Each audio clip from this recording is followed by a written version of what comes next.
প্রিয় শিক্ষার্থীবৃন্দ, আশা করি তোমরা ভালো আছো।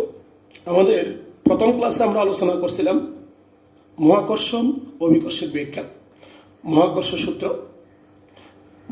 সূত্রের ব্যাখ্যা, মহাকর্ষ সূত্রের দিয়ে দু একটি গাণিতিক সমস্যা। এবার আমরা এই গাণিতিক সমস্যার একটা উচ্চতর দক্ষতামূলক প্রশ্নটাও তোমাদেরকে বলছিলাম। এবার আমরা আজকে একটি অনুধাবনমূলক প্রশ্ন তোমাদের জন্য দিচ্ছি। মনে করো একটি গাছে একটি কাঁঠাল আছে আর পৃথিবী এবং কাঁঠাল গাছের কাঁঠালের মধ্যে কোনটি বেশি বলে একে অপরকে টানবে? এবার সেই উত্তরটা তোমরা মনে মনে চিন্তা করতে থাকো। এবার আমরা উত্তরটি মহাকর্ষ সূত্রের সাহায্যে একটু ব্যাখ্যা করতে চাই। দেখো, মহাকর্ষ সূত্রে আমরা লিখি F=g m1 m2 by D square. এবার লক্ষ্য করে দেখো, আমরা বলেছি মহাকর্ষ সূত্রে আকর্ষণ বল বস্তুদ্বয়ের বরের গুণফলের সমানুপাতিক এবং এদের মধ্যবর্তী দূরত্বের বর্গের ব্যস্তানুপাতিক। এবার আসো, কাঁঠাল গাছের যে কাঁঠাল আছে সেই কাঁঠালটির একটা কেন্দ্র আছে বা কাঁঠাল, এবার তার থেকে পৃথিবীর কেন্দ্র পর্যন্ত একটি দূরত্ব আছে, সেই দূরত্ব ধরলাম মনে করো ডি। এবার পৃথিবী যেহেতু বড়, তার বর মনে করলাম ক্যাপিটাল এম, কাঁঠাল ছোট, তার বর মনে করলাম স্মল এম। তাহলে এটি কাঁঠালের বর হলো কোনটা? তাহলে এই স্মল এম হলো কাঁঠালের বর আর এটা হলো পৃথিবীর বর। এবার লক্ষ্য করে দেখো তো আমাদের সূত্রটা F=g m by D square. এবার এখান থেকে আমরা দেখতে পাচ্ছি কাঁঠাল পৃথিবীটাকে যে বলে টানে, পৃথিবী কাঁঠালটাকেও সে বলে টানে। তাহলে কার আকর্ষণ বল বেশি, কি পৃথিবীর না কাঁঠালের? তাহলে কারো না, তাহলে উভয়ই সমান সমান বলে একে অপরকে টানে। তাই এটি ওই কাঁঠাল গাছে কি থাকে? স্থির থাকে। এখন দ্বিতীয় আরেকটি প্রশ্ন আমি তোমাদেরকে দিচ্ছি, সেটার আনসারটা পরে বলবো। দ্বিতীয় প্রশ্নটি হলো, উভয়ই যদি সমান সমান বলে একে অপরকে টানে, তাহলে কাঁঠালটি পৃথিবীতে পড়ে কেন? কি প্রশ্নটা কি বুঝতে পারছো? সমান সমান বলে একে অপরকে আকর্ষণ করে, তাহলে কাঁঠালটি আবার যদি ছিঁড়ে যায় তাহলে পৃথিবীতে সে পতিত হয়। কেন পতিত হয় তার উত্তরটা তোমাদেরকে বের করতে হবে। সেই উত্তরটা যদি আমরা পেতে চাই তাহলে আমাদেরকে আজকে আমরা নতুন একটা টপিকস পড়ব, সেটা হলো অভিকর্ষজ ত্বরণ। তাহলে আজকে আমরা নতুন করে একটা টপিকস পড়ব, সেই টপিকসটার নাম কি বললাম? অভিকর্ষজ ত্বরণ। এবার আসি, অভিকর্ষজ ত্বরণ কি? আমরা সাধারণত বলি কোনো একটা বস্তুকে পৃথিবী নিজের দিকে যে বলে আকর্ষণ করে তাকে আকর্ষণ বলে। কোনো বস্তুকে পৃথিবী যে বলে নিজের দিকে টানে তাকে কি বলে? অভিকর্ষ বল বলে। তখন আমরা বলি অভিকর্ষ বলের প্রভাবে ভূপৃষ্ঠে মুক্তভাবে পড়ন্ত বস্তুর বেগ বৃদ্ধির হারকে অভিকর্ষজ ত্বরণ বলে। তাহলে আমি আবারও বলি, অভিকর্ষজ ত্বরণ কাকে বলে?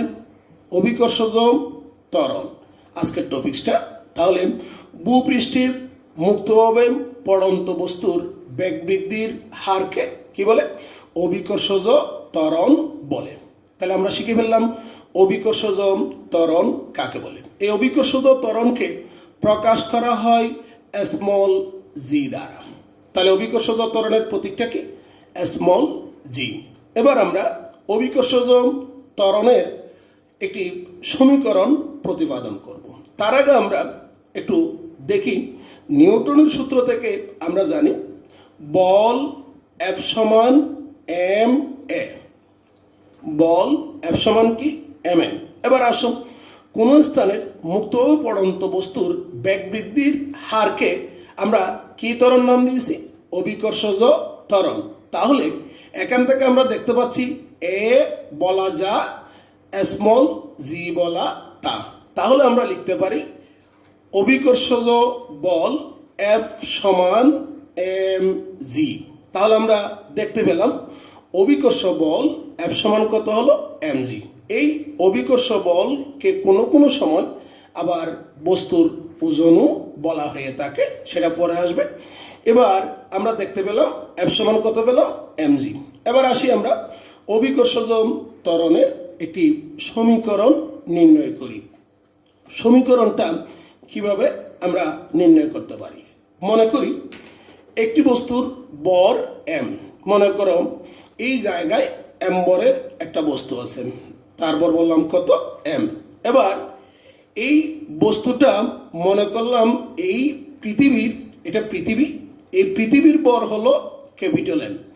পৃথিবীর কেন্দ্র থেকে বস্তুর দূরত্ব মনে করলাম কত স্মল d।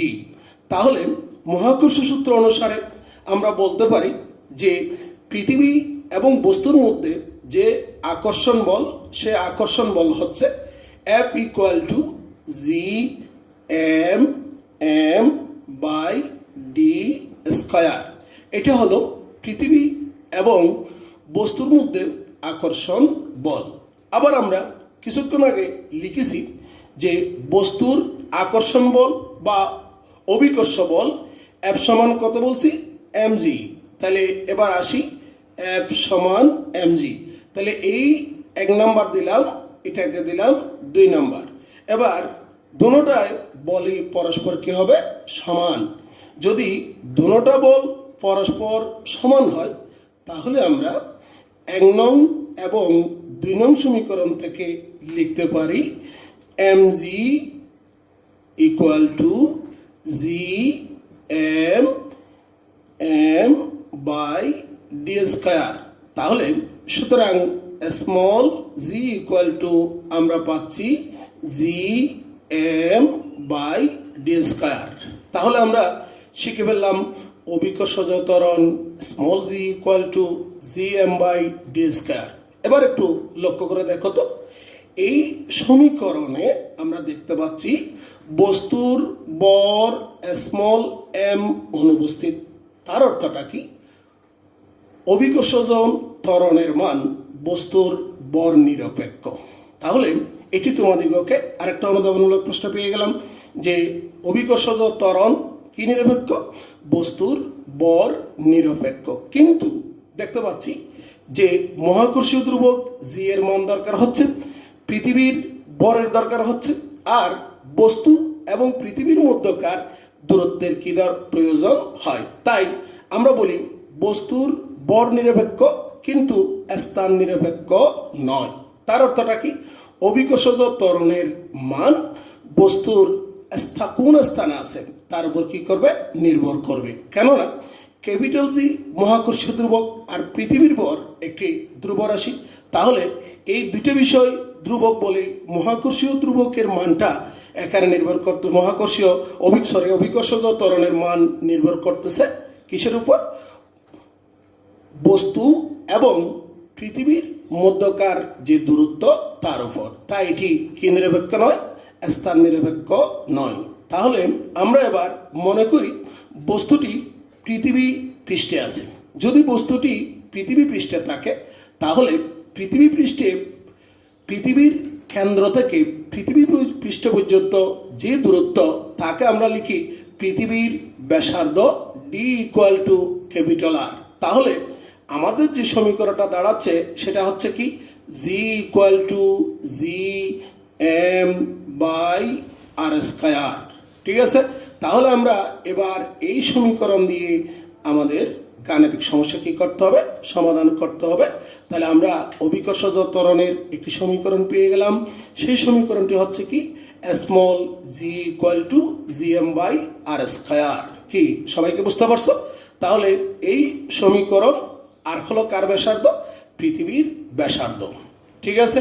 এবার এই পৃথিবীর ব্যাসার্ধের উপর ভিত্তি করে আমরা দেখতে পাই পৃথিবী গোলাকার যদিও বা বলা হয়, কিন্তু আসলে পৃথিবী সম্পূর্ণ গোলাকার নয়।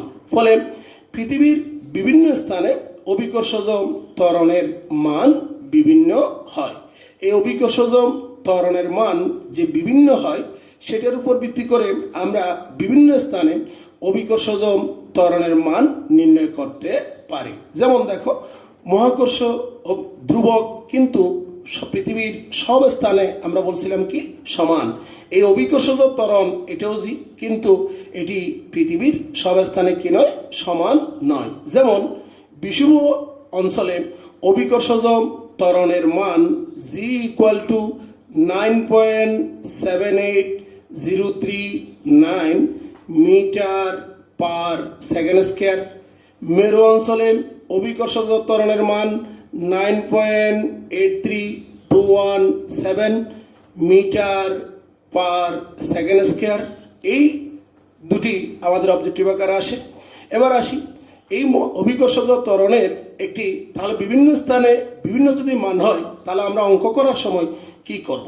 আমাদের এই জন্য অভিকর্ষজ ত্বরণের একটি প্রমাণ বা আদর্শ মান রয়েছে। সে আদর্শ মানটা কোথায় আমরা একটু বলি। সমুদ্র সমতলের 45 ডিগ্রি অক্ষাংশের অভিকর্ষজ ত্বরণের মানকে বলা হয় আদর্শ জি এর মান। এই আদর্শ জি এর মানটা কত তোমরা একটু খাতা নিয়ে লিখে ফেলো। সেই আদর্শ জি এর মান হচ্ছে 9.80665 মিটার পার সেকেন্ড স্কয়ার। এটি হচ্ছে অভিকর্ষজ ত্বরণের কি মান, আদর্শ মান, যাকে আমরা অ্যাপ্রক্সিমেটলি লিখতে পারি 9.81 মিটার পার সেকেন্ড স্কয়ার। ঠিক আছে, তাহলে আমরা এবার তাহলে অঙ্ক করার সময় অভিকর্ষজ ত্বরণের আদর্শ মান হলো কত, 9.81 মিটার পার সেকেন্ড স্কয়ার। এটি কি করব, ইউজ করব।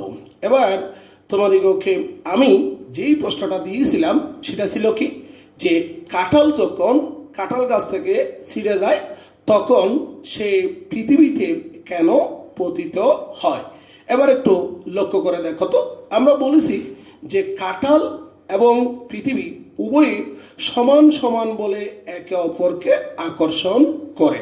এবার তাহলে উভয়ই যদি একে অপরকে সমান সমান বলে আকর্ষণ করে, তাহলে এফ ইকুয়াল টু আমরা লিখতে পারি বর ইন্টু ত্বরণ। কি লিখতে পারি, বর ইন্টু কত, ত্বরণ। তাহলে আমরা এখান থেকে লিখতে পারি ত্বরণ সমান কি দাঁড়াচ্ছে, এফ বাই বর। এবার এই সমীকরণ থেকে তোমরা দেখতে পাচ্ছ এই এফ যে রাশিটা আছে সেটি কাঁঠাল যত বলে পৃথিবীকে টানে, পৃথিবী তত বলে কাঁঠালকে টানে। ফলে এফ এর মান একটি উভয় ক্ষেত্রে কি ধ্রুব তথা সমান। তাহলে এফ এর মান যদি সমান হয়, তাহলে আমরা এখান থেকে কি লিখতে পারি, যেহেতু পৃথিবী বড় তাই পৃথিবীর যে ভর তাকে ক্যাপিটাল এম দ্বারা যদি লিখি, তাহলে আমরা লিখতে পারি পৃথিবীর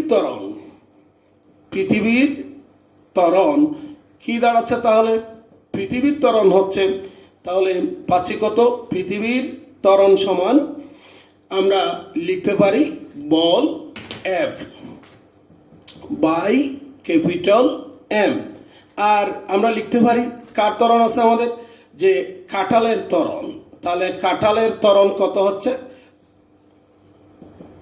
ত্বরণ কত দাঁড়াচ্ছে, এফ বাই স্মল এম। এবার লক্ষ্য করে দেখো তো, এই সমীকরণ থেকে আমরা দেখতে পাচ্ছি এফ উভয় ক্ষেত্রে সমান। তাহলে কার ত্বরণ বেশি, নিশ্চয়ই তোমরা বুঝতে পারতেছো কাঁঠালের ত্বরণের চেয়ে কার ত্বরণ বেশি। কার ত্বরণ বেশি এখন বলো, কাঁঠালের ত্বরণ বেশি না পৃথিবীর ত্বরণ বেশি? এখানে আমরা দেখতে পাচ্ছি এম মানে পৃথিবী, পৃথিবীর বর বেশি ফলে ত্বরণ কম, কাঁঠালের বর কম তাই কাঁঠালের ত্বরণ কি বেশি। তাহলে কাঁঠালের ত্বরণ যেহেতু বেশি তাই কাঁঠালটি কোথায় পড়ে, পৃথিবীতে পড়ে।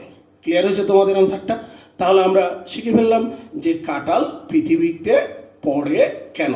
এবার আমি আবার সেই প্রথম অধ্যায়ের যে কেপলারের সূত্র থেকে নিউটন কিভাবে ওই সমস্যার সমাধান করছিল একটু লক্ষ্য করে দেখো তো। পৃথিবী চারদিকে সূর্য ঘুরে না সূর্যের চারদিকে পৃথিবী ঘুরে?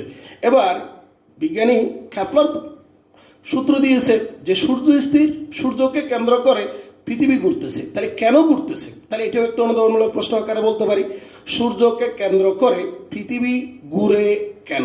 প্রশ্নটা উত্তর এর ভিতরেই কি আছে, লুকায়িত আছে। তাহলে দেখো তো, পৃথিবী এবং সূর্য উভয়কে সমান বলে কি করে, আকর্ষণ করে। উভয়কে যদি সমান বলে আকর্ষণ করে, তাহলে কার ত্বরণ বেশি, পৃথিবীর ভর বেশি না সূর্যের ভর বেশি? তাহলে নিশ্চয়ই আমরা জানি সূর্যের ভর বেশি। যেহেতু সূর্যের ভর বেশি, তাহলে সূর্যের ত্বরণ কম। তাহলে কার ত্বরণ বেশি, পৃথিবীর ত্বরণ বেশি। যেহেতু পৃথিবীর ত্বরণ বেশি, তাই পৃথিবী সূর্যকে কেন্দ্র করে কি করতে থাকে, ঘুরতে থাকে। নিশ্চয় তোমরা উত্তরটা পেয়ে গেছো। এবার আমরা আসি, অভিকর্ষজ ত্বরণের এবং ঘনত্বের মধ্যে কি সম্পর্ক আছে একটু লক্ষ্য করে দেখো। আমরা অভিকর্ষজ ত্বরণের একটি সমীকরণ প্রতিপাদন করেছি। সেই সমীকরণটা ছিল G=GM/r²। এবার আসি, আমরা লিখি, আমরা যদি বলি পৃথিবী একটি গোলক, তাহলে আমরা জানি ঘনত্ব রো সমান বর বাই আয়তন। তাহলে এখান থেকে আমরা বলতে পারি বর এম সমান কত হচ্ছে, বি রু। তাহলে আমরা এবার এই জিনিসটা, এবার যেহেতু গোলক বলছি, তাহলে তার আয়তন হলো কত, 4/3 রু। তাহলে আমরা এবার সুতরাং এবার এই সমীকরণে যাই, G=স্মল জি বাই কেমন, তাহলে লিখতে দিচ্ছি capital G by R square into M এর মান কত পাইছি, 4/3 রু। তাহলে এবার দেখতে পাচ্ছ নিশ্চয় সমীকরণটা কি দাঁড়ালো, 4/3 রু। তাহলে স্মল জি ইকুয়াল টু, এই যে সমীকরণটা পেলাম, এটি হলো কার কার মধ্যে সম্পর্ক, অভিকর্ষজ ত্বরণ এবং কার মধ্যে সম্পর্ক, ঘনত্বের মধ্যে সম্পর্ক। এখান থেকে আমরা তোমাদেরকে বলতে পারি 4/3 একটা ধ্রুবক, জি ধ্রুবক, পৃথিবীর ব্যাসার্ধ আর যদি ধ্রুবক হয়, তাহলে স্মল জি এবং ঘনত্ব পরস্পর কি হয়, সমানুপাতিক। তাহলে বোঝা যাচ্ছে ঘনত্ব বেশি হলে কি বেড়ে যাবে, অভিকর্ষজ ত্বরণ বেড়ে যাবে। এখন থেকে আমরা এবার অভিকর্ষজ ত্বরণের এই সমীকরণ থেকে আমরা আরেকটা রাশিমালা বের করি। তোমরা প্রশ্নটা লিখতে পারো, অভিকর্ষজ ত্বরণের এখান থেকে আমরা পৃথিবীর বর নির্ণয় করি। তাহলে টপিকটা কি, পৃথিবীর বর নির্ণয় করণ। তাহলে পৃথিবীর বর নির্ণয় করি আমরা। এখানে আমরা বলছি এম হলো কার বর, পৃথিবীর বর। তাহলে আমরা জানি জি ইকুয়াল টু এত। তাহলে আমরা এখান থেকে লিখতে পারি M equal to GR² by capital G. এবার আসি, এখান থেকে আমরা স্মল জি এর আদর্শ মান হলো কত, 9.81। এবার আর মানে কার ব্যাসার্ধ বলছি, পৃথিবীর ব্যাসার্ধ। এই পৃথিবীর ব্যাসার্ধ কত, আমরা লিখি 6.4 × 10⁶ মিটার স্কয়ার। ঠিক আছে। তাহলে মহাকর্ষীয় ধ্রুবকের মান কত বলছিলাম, 6.673 10⁻⁻11। এবার হিসাব নিকাশ করলে আমরা দেখতে পাবো পৃথিবীর ভর কত হবে, 2 × 10⁻24 কেজি। এটা হলো কার ভর, পৃথিবীর ভর। ঠিক আছে। তাহলে আমরা পৃথিবীর ভর নির্ণয় করতে পারি। এবার এখান থেকে আমরা দেখতে পেলাম যে আরেকটা সমীকরণ নির্ণয় করি, সেটা হলো কি, সূর্যের ভর নির্ণয় করো। তাহলে আমরা আরেকটা কি বললাম, সূর্যের ভর নির্ণয় করো। কিভাবে আমরা সূর্যের ভর নির্ণয় করতে পারি একটু লক্ষ্য করে দেখো। সূর্যের ভর নির্ণয়ের জন্য আমরা বলি জি ইকুয়াল টু কত বলছি, GM/r²। সূর্যের ভর নির্ণয়ের জন্য আমাদের কি করতে হবে, এমন একটি গ্রহ নিতে হবে যে গ্রহের আবর্তনকাল এবং সূর্য থেকে ওই গ্রহের দূরত্ব জানা থাকলে আমরা কি নির্ণয় করতে পারি, সূর্যের ভর নির্ণয় করতে পারি। মনে করি একটি গ্রহ যার ভর স্মল এম, ওই গ্রহটি সূর্যকে কেন্দ্র করে স্মল আর ব্যাসার্ধের বৃত্তাকার পথে ঘুরছেন। এখন সূর্যকে কেন্দ্র করে যদি স্মল আর ব্যাসার্ধের বৃত্তাকার পথে ঘুরে, তাহলে ঘুরতে গিয়ে তার একটি কি থাকবে, কেন্দ্রমুখী বল থাকবে। এবার আমরা বলছি কাকে কেন্দ্র করে ঘুরতেছেন, সূর্যকে কেন্দ্র করে ঘুরতেছেন। তাহলে কেন্দ্রমুখী বল F ইকুয়াল টু আমরা লিখতে পারি কত, m⍵² এটা হলো কি, কেন্দ্রমুখী বলের সমীকরণ। এখন ওমেগাটা কি, আমরা গতিবিদ্যায় পড়ে আসছি, ওমেগা হচ্ছে কি আমাদের, বলো, কৌণিক বেগ। এই কৌণিক বেগটা আমরা যদি লিখি ওমেগা ইকুয়াল টু তাহলে এম ওমেগা স্কয়ার মানে কত twice pi by capital T square R. এটা হলো কি বলো কেন্দ্রমুখী বল। আবার আমরা আরেকটা সমীকরণ সেটা কি এবার মহাকর্ষ সূত্র থেকে পাই। মহাকর্ষ সূত্র আমাদেরকে কি বলা আছে যে F equal to G, M হলো সূর্যের ভর, এম হচ্ছে গ্রহের ভর বাই এদের মধ্যবর্তী দূরত্ব হলো কত আর স্কয়ার। তাহলে আমরা এফ পেয়ে গেলাম এত। তাহলে এবার এফ এর জায়গায় আমরা যে এই সমীকরণটা পেয়েছি, সুতরাং আমরা কি লিখতে পারি যে এবার বলদ্বয় পরস্পর কি হবে কেন্দ্রমুখী বল এবং মহাকর্ষ বল পরস্পর সমান, তাই সূর্যকে কেন্দ্র করে এরা কি করতে পারে ঘুরতে পারে। তাহলে আমরা এখান থেকে যে মানটা পেয়েছি সেটা এখানে লিখে দিই। সুতরাং জি ইন্টু কত লিখবো M small m by R square. এই সমীকরণ থেকে উভয় পক্ষ থেকে স্মল এম বাদ। তাহলে বোঝা যাচ্ছে সূর্যের ভর নির্ণয় করতে গেলে আমাদের কার ভরের দরকার নেই, ওই গ্রহের ভরের দরকার নাই। তাহলে আমরা লিখতে পারি কি জি এম ইকুয়াল টু কত পাচ্ছি তাহলে 4 square by T square into R cube. তাহলে আমরা বলছি কার্বন নির্ণয় করব সূর্যের ভর, তাহলে জি এম ইকুয়াল টু কত হচ্ছে 4 square R cube by G T square by কত হলো জি টি স্কয়ার। এবার লক্ষ্য করে দেখো তো 4 স্কয়ার এটা একটা ধ্রুবক, আর সূর্য থেকে ওই গ্রহের দূরত্ব জি ক্যাপিটাল জি এটা মহাকর্ষীয় ধ্রুবক। তাহলে টি হলো কি পর্যায়কাল। কার পর্যায়কাল? আমি বলছি যে এমন একটি গ্রহ যে গ্রহের পর্যায়কাল এবং গ্রহ থেকে সূর্যের দূরত্ব আমাদের কি থাকবে জানা থাকবে। এবার সেই জানার দূরত্বটা কত মনে করি আমরা যে গ্রহের কথা বলতেছি, আমরা একটা গ্রহে বাস করি, সেই গ্রহটা হলো কি পৃথিবী। পৃথিবীর ভর আমরা কিছুক্ষণ আগে বের করছি, পৃথিবীর ভর হলো কত এম ইকুয়াল টু 2 ইন্টু পৃথিবী যেহেতু স্মল এম, তাহলে স্মল এম দ্বারা লিখবো small m equal to 2 into 10⁻24 kg. এবার সূর্য থেকে পৃথিবীর দূরত্ব কত সেটা হলো আমাদের এটা দরকারই নেই, আমরা তারপরেও লিখলাম সূর্য থেকে পৃথিবীর দূরত্ব কত small r equal to 1.5 10⁻11 metre. আর পৃথিবীর আবর্তনকাল টি ইকুয়াল টু 365 দিন সমান 86,400 সেকেন্ড। এবার আমরা এই মানগুলা এখানে বসাইলে আমরা পাচ্ছি M equal to 4 into 3.1416 square into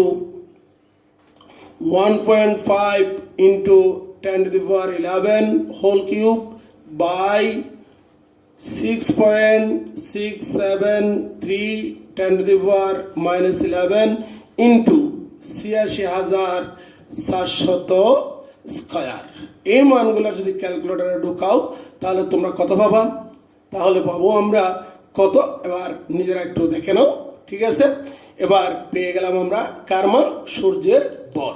এবার আমরা আরেকটা টপিকস তোমাদেরকে বলি, সেটা হলো কি স্মল জি এবং ক্যাপিটাল জি এর মধ্যে পার্থক্য কি। একটু প্রশ্নটা লিখে নাও, স্মল জি এবং ক্যাপিটাল জি এর মধ্যে পার্থক্য কি। একটা স্মল জি আর একটা ক্যাপিটাল জি, তাদের উভয়ের মধ্যে কিছু পার্থক্য আছে, ইতিমধ্যে তোমরা নিশ্চয় বুঝতে পারছো। স্মল জি আর ক্যাপিটাল জি একটা ধ্রুবক আর একটা হলো কি পরিবর্তনশীল। তার মানে স্মল জি এর মান কি হয়? পরিবর্তন হয়। আবার আরেকটা প্রশ্ন তোমাদেরকে বলি, সেটা হলো কি মহাকর্ষ বলের বৈশিষ্ট্য লিখো। আর একটা প্রশ্ন কি বললাম? মহাকর্ষ বলের বৈশিষ্ট্য লিখো। কারণ আজকে আমরা মহাকর্ষ বল নিয়ে আলোচনা করেছি, তাহলে এই মহাকর্ষ বলের বৈশিষ্ট্যটাও তোমরা শিখে ফেলবা কি কি আছে। এবার আরেকটা আমি বলবো, সেটা হলো কি আমরা যে এতক্ষণ পর্যন্ত অভিকর্ষজ ত্বরণ নিয়ে আলোচনা করলাম, সেই অভিকর্ষজ ত্বরণের মান যে ভিন্ন ভিন্ন আমরা বলছি, সেই ভিন্ন ভিন্ন মান কত সেটা আমাদেরকে একটু কী করতে হবে? নির্ণয় করতে হবে। সেই অভিকর্ষজ ত্বরণের মানের বিভিন্নতা মনে রাখবা, তিনটি বিষয়ের উপর অভিকর্ষজ ত্বরণের মান কি করে নির্ভর করে। একটি হচ্ছে যে উচ্চতার ক্রিয়া, তার মানে ভূপৃষ্ঠ থেকে উচ্চতা আছে না নিচুতে আছে। 2 নম্বর হলো পৃথিবীর আকৃতি। 3 নম্বর হলো পৃথিবীর ঘূর্ণন ক্রিয়া তথা অক্ষাংশের জন্য। তাহলে আমরা বলতে পারি অভিকর্ষজ ত্বরণের মান কয়টি বিষয়ের উপর নির্ভর করতেছে? 3টি। একটা হলো কি উচ্চতার ক্রিয়া, তার অর্থটা কি পৃথিবী পৃষ্ঠ থেকে বস্তু কি উচ্চতা আছে না নিচুতে আছে। 2 নম্বর কি বললাম যে পৃথিবীর আকৃতি। 3 নম্বর বললাম কি অক্ষাংশ তথা পৃথিবীর কি ক্রিয়া ঘূর্ণন ক্রিয়ার কারণে অভিকর্ষজ ত্বরণের মানের কি হয় পরিবর্তন হয়। আমি এরপরে যদি আবার ক্লাসে আসি তাহলে আমরা এই টপিকসগুলো নিয়ে কি করব আলোচনা করব। সেই টপিকসগুলো হলো কি যে অভিকর্ষজ ত্বরণের মানের বিভিন্নতা। ঠিক আছে, তাহলে তোমরা আমি যে আজকে যে ক্লাসগুলো করালাম সেই ক্লাসগুলোর উপর ভিত্তি করে তোমাদেরকে একটা ছোট্ট একটা বাড়ির কাজ দিচ্ছি, সেটা তোমরা একটু লিখে নাও।